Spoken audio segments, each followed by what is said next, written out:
Hello guys, and welcome to the full review of the Percy Jackson series, because I do remember that when the first two episodes came out I did a review on them because I thought they were entertaining. I actually enjoyed them, but now that I finished the whole show, what do I think of the show as a whole? If I'm being honest, it's a pretty average Disney Plus show. Can't say it was anything particularly special. How does it compare to the books? Well, I have to be honest, it's been a very long time since I've read the books. I've read the first three books 15 years ago, and I do remember I really enjoyed them. I enjoyed them back then, and then I thought the movie adaptation was decent, but nothing particularly special.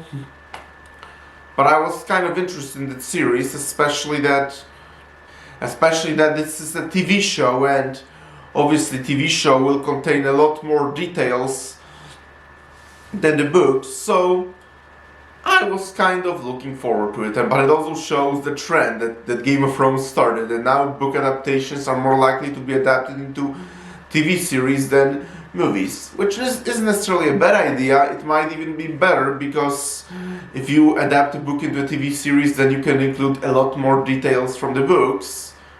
But overall, I found that series to be pretty average and forgettable. From what I do remember from the books though, because now I'll talk about some of the parts I do remember from the books, like the character of Annabeth. Can't say I was very fond of her character here. In the original books, she was very smart, and she almost acted like a friend and a mentor to Percy, because Percy was pretty new to the world of Greek mythology, while she more like acted as his guide and mentor and educated him a lot. But here, although it's informed she's very smart, the show barely shows us any of it. It's mostly just Percy having all the knowledge that he technically shouldn't have, since technically he's only getting introduced to this world. So yeah, I can say I was a very fond of the Annabeth here. And another thing that I was very disappointed on was the casino scene, because I do remember that for sure, that casino was my favorite part of the first book, and I do remember how the 2010 movie very much shortened the casino scene. I mean, it was still a very good scene in the 2010 movie, but I thought it was very shortened from the books. And here I was very much looking forward to the casino, but I thought it was like a huge disappointment. Like, it's barely elaborated what the casino does. In the books, like, Percy would go around, I remember, and talk to people who'd say different years. They thought they were revealing that many people have been in the casino for like many years without realizing it. But here it just mentioned that the time outside is much faster than the time inside the casino, and when a few hours pass outside, only a few minutes pass inside the casino. Well, I think this is actually pretty vague at all. The books have done it much better when they reveal that there are people in the casino who've been there for many years. So yep, casino, one of the biggest disappointments.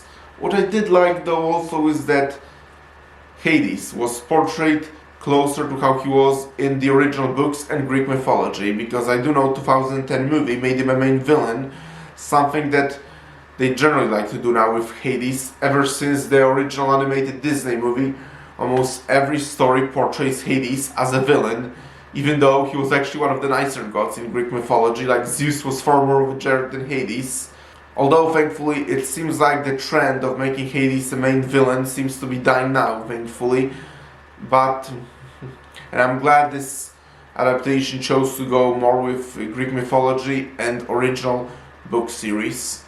And the final thing I want to talk about, I don't know how well does it compare to the 2010 movie again, because it's been many years since I both read the first three books and saw the 2010 movie, but I will talk also about the cast. And the cast, if I have to be honest, can't say I was particularly fond of the cast. Like, I thought most of them are average at best. Like, the only actors I thought were wonderful pick, I mean, the guy who played Grover, I thought he was a great pick, and the guy, I believe Adam Copeland, something like that, who played Ares.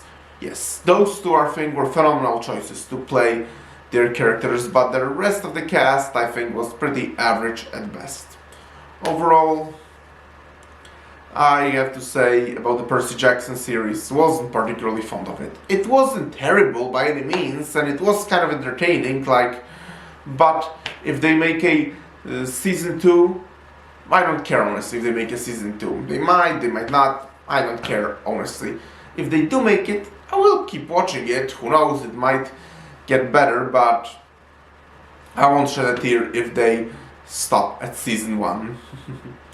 And I have to also say, I don't know if I read the books would I love them as much as I did 15 years ago, because who knows, for all we know, it's possible that it's just the series that I'm just not into, because again, I can't really say exactly how exactly that's compared to the books, because it's been 15 years since I read the books. So I don't know if it's just a average adaptation or if it's just a series I'm not into, but this is my honest opinion on the Percy Jackson series.